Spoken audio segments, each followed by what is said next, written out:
Good morning. Good morning. I wanted to talk to you a little bit today about directors' loan accounts. It's coming to that time of year, year ends are coming, or they've been and gone, and we're now looking at directors' loan accounts with them as at their year end position. It's also something that's been in the news recently. There was an article issued by HMRC that I'm just going to talk you through here, where a recruitment boss was banned from managing companies for 6 years after paying himself a £150,000 dividend just before, it's a bonus actually, it was just before his company went into liquidation. So, looking at the backstory, it looks like the director took far too much money out of the business, money that the business couldn't afford, and then effectively couldn't pay his tax and his national insurance over to HMRC. So his biggest creditor, the person that he owed the most money to, was HMRC by the sound of it. So he was unable to pay his creditors and forced into liquidation. So basically, he took all this cash for personal use, and that cash really belonged to HMRC. And that is something that we see that's quite common with the small business who spends the money. They pay too much money out on stuff. They draw too much money out personally. They don't manage their costs. They don't manage their spends very well. And what happens is they take out enough money to pay themselves, but there's not enough money to pay HMRC. So they get further and further and further into debt to the point that they end up being liquidated. Now, we've seen this a couple of times with clients that have come to us a bit too late to really try and help them. Some of them we've been able to help, and some of them have been a little bit too far gone.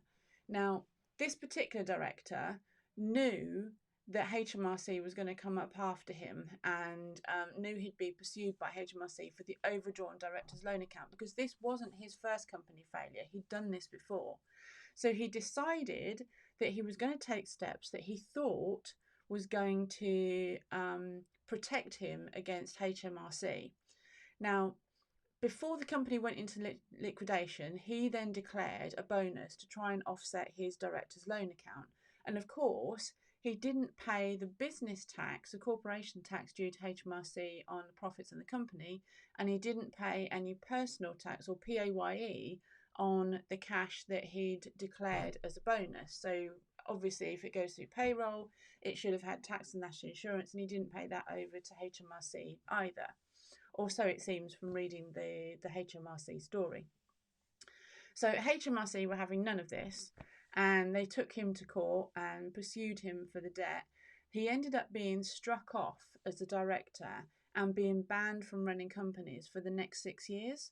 So now, the story from HMRC, the article doesn't go into any more detail on what they did with him, but almost certainly HMRC would have gone after him personally to try and recover that cash back into the business so that business could then pay his debts, because he, as the director who had this massive outstanding loan balance, would have been the biggest debtor to the business. So he would have owed the most money to the business which in turn owed money to HMRC. So HMRC would have gone after the director to try and recover the money that he'd taken out of the business through illegal dividends or overdrawn director's loan account or whatever he was doing. So it's a really interesting story and a timely reminder that this happens quite frequently. Now, if you sign up to the HMRC news feeds, which I do, there's an awful lot of stuff that's irrelevant to running a business, but there's a lot of interesting stories that come out, like this one, where this recruitment boss had paid himself this big dividend or bonus. Now, and it could be either. So I once dealt with a client who went into liquidation.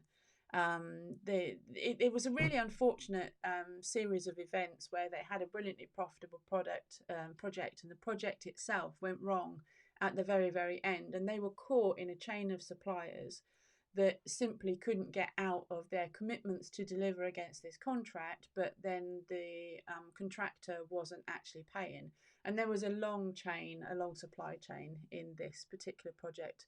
So this customer had asked me if I would declare a dividend or a bonus before they went into liquidation, and I refused.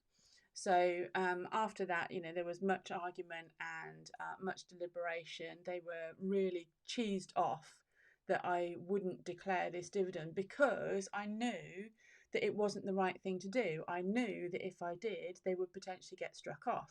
I knew that if I tried to declare a bonus and not pay any tax on it, that it would cause them strife and difficulty later. Now, ultimately, their company went into liquidation without me declaring anything in addition. And they didn't get struck off as directors, which, hopefully is because of the action that I didn't take. But they'd met a bloke down the pub who told them that that was the right thing to do. So we had quite a few heated arguments, and, they were very angry at the end, basically, because, there's a lot of stress and upset because the money they'd lost through the company failure, but also because I wouldn't do what they wanted to do, because fundamentally I believed it would put them in more harm than liquidating the company and having an honest liquidation, if you see what I mean. So what should this director have done? And that's the challenge now, is what should this director have done? And there are ways of paying off your director's loan account. So the first one, of course, or the first thing to do with your director's loan account, whether you're the bookkeeper running the bookkeeping business or whether you are the business owner managing your own director's loan account, or the two of you working together, try and make sure you understand the director's loan account, is first of all, don't draw more than the business can afford. And that sounds really obvious, and sometimes it's quite hard to understand what the business can afford if you don't have accurate and up-to-date management accounts. So one of the most important things to do is to have accurate and up-to-date management accounts so that you know exactly where you stand each month and exactly what your month-end position is, and whether you have potentially overdrawn that month or underdrawn that month and left yourself some capacity. The directors should have been paid a salary, and that salary should have been offset against the director's loan account or drawn to the penny of the net salary. Any business expenses that the director had paid on behalf of the business should have been offset against that director's loan account or repaid to the exact amount. We should make sure that the director has claimed all of their mileage, and again, that can be paid or it can be offset against the director's loan account. And most companies, to be fair, the directors will take sums of money each month, and we offset all the transactions, all the spends that are theirs, all the mileage that's theirs, the payroll that belongs to them. Make sure they're claiming for use of home office. So if they are doing any work from home, that again gets offset against your director's loan account. And then pay a dividend. The dividends can only be declared from after-tax profit, so it's really, really important that you do have up-to-date and accurate management accounts to make sure that your dividends are not, or you're not taking so much profit that your business can't afford it, and your business isn't going to be able to pay its own tax because you've taken too much cash out.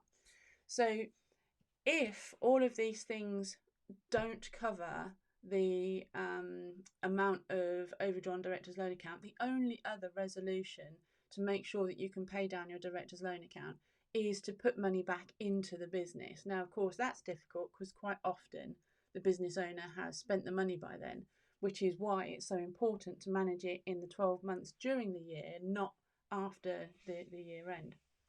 So we're running a masterclass on Friday. It's in Profit Hackers, so it's part of the paid membership.